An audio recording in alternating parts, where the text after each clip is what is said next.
Saying goodbye to Portland, Oregon.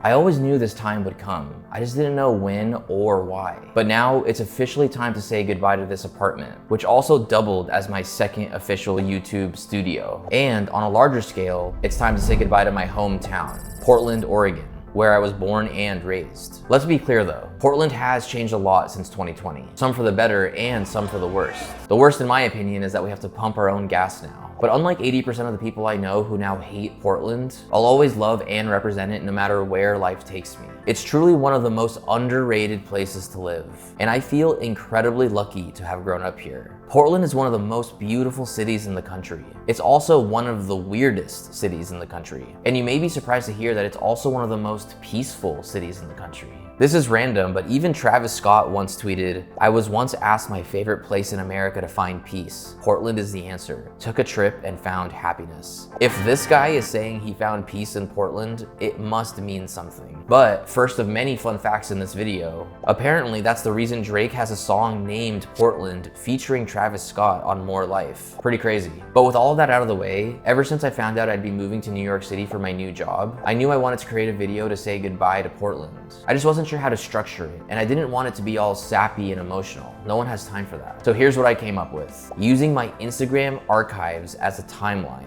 And since it's 2025 at the time of recording this, I'm going to quickly go through 25 memorable, exciting, pivotal, and/or funny moments that not only highlight Portland, but also helped shape who I am today. I even surprised myself with some of these. Let's get into it. Published on August 15th, 2012. This is a photo of my brother and 4 of my friends walking in sunny downtown Portland in the summer with the Max passing by. The reason I chose this photo is because it truly encapsulates what a summer day in Portland was like during those times. While a summer adventure in Portland like this could technically happen today, it's a completely different vibe and energy to how it was in 2012, for example. The streets buzzed with energy. The Lloyd Center was still alive and thriving, and riding the Max to your destination was an experience all on its own. I might say this a couple of times in this video, but if you were between the ages of like 15 to 32 during that time in Portland, you definitely know what I'm talking about. Posted on December 21st, 2012. This one is kind of funny. Like, why would I choose a photo of 2 Chainz as one of my options? Well, let me explain. Not only was this photo of 2 Chainz taken at the Roseland Theater, Portland's main mid-sized concert venue, and honestly a staple of Portland's music scene, which I also made a whole video about how to get different style concert photos using its layout as an example. But also, if you really paid attention to the dates, and some of you might remember this, but that's the day the world was supposed to end.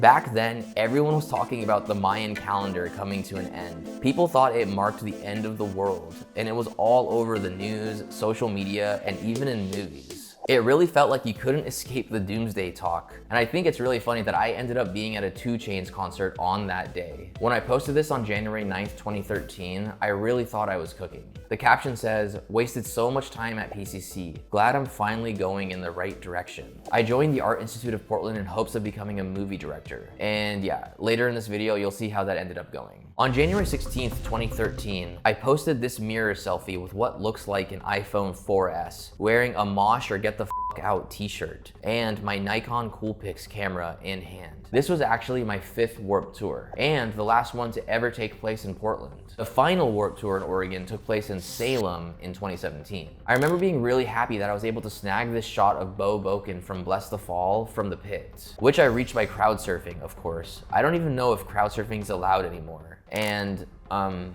for good reason. I know I had experienced a handful of electronic sets before December 4th, 2013, but I marked this Adventure Club show at the Roseland Theater as my gateway into the EDM scene. I don't think I realized then how much that show would actually change my life. I've been very deep in the EDM scene ever since, clearly. And just for those of you Adventure Club fans out there, this was when their song Gold just came out. And yeah, I really don't have to say more than that. Around 2 months later, on February 12th, 2014, I got on stage with one of my favorite musical acts of the time, Breathe Carolina. during their We Are Savages tour at the Hawthorne Theater here in Portland. Of course, I got on stage by crowd surfing, and then I stage dived as well. Again, I don't think this is allowed anymore, at least at these Portland venues. And fun fact that I've mentioned on this channel before, the Hawthorne Theater was the first concert venue I have ever visited in 2009. My brother and two friends saw Escape the Fate and Attack, and we took the Max to get there. Around a week later, I published my Nike black badge. If some of you don't know, I worked at Nike from 2013 to 2016. And as some of you probably know, Nike is actually based in Beaverton, Oregon, a suburb of Portland, Oregon. I think one of the most Portland things about me is that I actually worked at Nike and I actually have a black badge. Of course, the caption says, only the beginning. Not sure if it was because I actually intended on Nike being my long-term career or not, but I do think a lot of my career growth truly began from that job. Now, a week after that was posted, our Art Institute update is finally here. The original post was just over a year before this one. The caption says, life is weird sometimes, because it truly is. And if it isn't clear, this is my post saying that I'm leaving the Art Institute of Portland for good. And I ended up going to PSU for a traditional college experience instead. Fun fact, and I won't get into all the details, but I just recently got an email from the Department of Education saying that any or all of the student loans I use for the Art Institute will be discharged based on misconduct from that school. Yikes. This one is crazy. My Woman Crush Wednesday is Portlandia, the second largest copper statue in the country right after the Statue of Liberty. She's rarely seen by tourists, low-key like the rest of the city. Did I manifest this move to New York over 10 years ago? If anyone who's really deep into the world of manifestation is watching, can you let me know your thoughts down in the comments? July 13th, 2014. This may or may not be me looking at Portland from the top of the Vista Ridge tunnels. If you know, you know, that's all I'm going to say.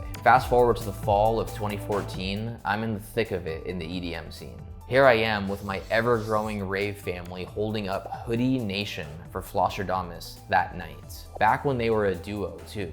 I remember this was in the midst of 2 months of overnight shifts at Nike, and I decided to call out just so I wouldn't miss the show, and I don't regret that one bit. Also, it's kind of crazy that 9 years later, I would be hired by Flosstradamus to cover their first ever show at the Gorge Amphitheater. But by this point, it was just a one-man show.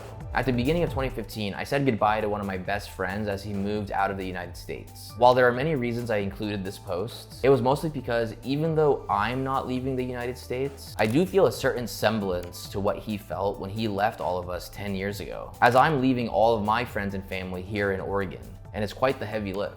Also, check out the old school PDX Airport Carpet in the picture. That carpet was quite literally the most famous airport carpet in the world, and it became a cultural phenomenon before it fully got replaced in 2016. Okay, we're over halfway done. The next photo, while not technically in Portland, it's basically Portland's backyard, the Columbia River Gorge. Man, I am so lucky to have lived only an hour or less from literally hundreds of trails, waterfalls, and adventures, including Angel's Rest, the one in the photo, which I've done countless times at this point. It's safe to say I've absolutely conquered a huge percentage of what the Gorge has to offer, and I'm excited for what the East Coast has in store. While I didn't own my first DSLR camera by this point, I was beginning to think about photography as a profession and in general a lot more around this time. The portrait of me was taken on the Tilikum crossing bridge here in Portland, a car-free bridge that was specifically made for only public transit, pedestrians, and cyclists. Just don't cross-reference the day that I published this photo and the day Tilikum crossing officially opened. I had to include this one, as corny as it is. While I am moving to the East Coast for the first time, I'll always represent the West Coast. This was taken on the Hawthorne Bridge here in Portland. Built in 1910, it is the oldest operating vertical lift bridge in the United States, and one of Portland's most biked and walked on bridges. It's also insanely packed with pedestrians during July 4th. Quite the jump from the last date, but over a year later, we're now experiencing Tiesto at Mad Decent Block Party in Eugene, not Portland.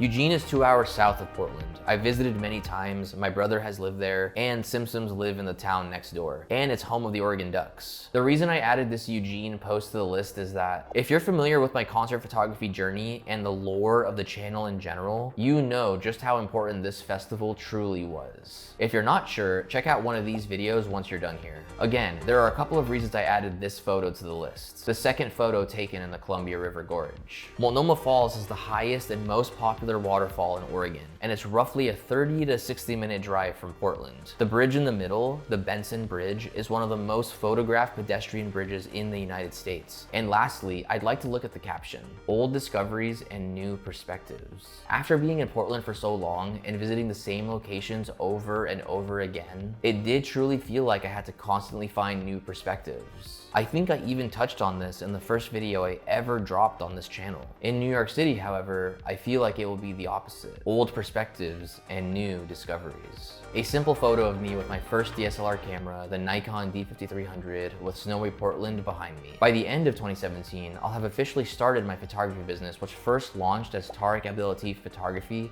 before I changed it to Tariq Abdel Photo. The purpose of adding this post is to show the real-time trajectory of my photography journey. It's getting a lot closer to who I am today. June 18th, 2017, the day I had my PSU Graduation Ceremony. Just like what I said about working at Nike, my alma mater being Portland State University is probably one of the most quintessentially Portland things about me. As symbolic as this was though, I think I had at least one term left, and I'll talk about that here shortly. If you didn't know, Portland has many nicknames, one of them being Bridge City, since it has 11 bridges crossing the Willamette River within its city limits. Well, in 2017, Portland hosted a celebration of its bridges with an event called Bridge Pedal, where you can enjoy riding your bike or even walking on bridges car-free. This included its largest bridge pictured here, the Fremont Bridge, which I of course rode a bike on and brought my camera with me. It's quite literally as Portland of an experience as it gets. On October 27, 2017, I posted a photo of Portland's old skyline from the Pittock Mansion Viewpoint.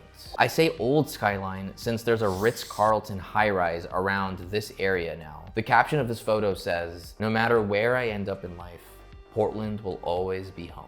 Like I said, back to talking about PSU. I published this photo specifically to highlight that I was now officially done with college. My caption says, "For me, all of 2017 has been me waiting for this moment. Just walked out of my last class ever. This day has been a long time coming, considering how little I cared when I first started college. Shout out to all the cool teachers and people I've met along this horrible adventure. From here on out, I can truly focus on growth, happiness, prosperity, and creativity. It's finally time to really go to work. Hello, real life."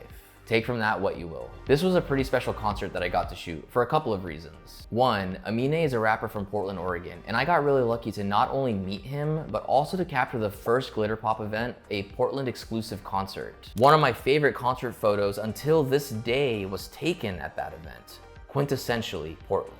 The second reason is because this is the last concert I shot before officially launching my photography business, which was the day after I posted this photo. The second part of this caption even mentions, "Last show of 2017. More photos will be featured on my website, which drops tomorrow. I'm hyped." For the second to last post, I remember my friend capturing footage of me for a video he made, where I talk about my intentions with photography. I mentioned that I wanted the Sony a7R III, which I would end up buying later that month. When it comes to shooting in Portland, since this is my hometown, I love actually being able to just to capture what's around me, the city that I grew up in. I mean, it would be nice to capture other cities as well, but being able to come to Portland and shoot around and do the street photography is always a lot of fun, and I wish I had a lot more time to do it.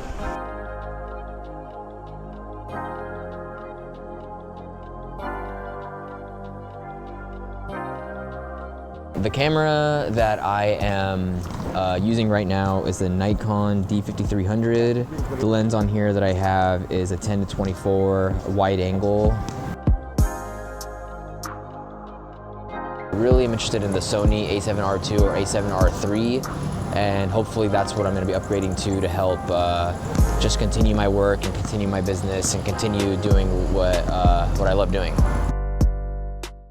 In this photo of me near Union Station here in Portland with my Nikon D5300, while I didn't realize it at the time, I was right in the middle of two different eras in my life. The caption reads, "By the end of this year, I hope my hard work and ideas come to fruition." And while a majority of those hopes did eventually come to fruition, it took a lot longer than 1 year. What I didn't really think about back then was that building something meaningful often requires more time, patience, and perseverance than we expect. It was most definitely not a straight path. It was full of trial and error, but each step got me closer to where I am today. Again, In this moment, in fact, I'm in between two eras of my life. But instead of starting a new photography business, graduating college, and changing cameras, I'm quite literally upheaving my entire life and moving across the country. And for the final post of this video, number 25, we made it. Shooting content for Breathe Carolina in Portland, Oregon. Almost 4 years later to the day after seeing them at the Hawthorne Theater in 2014.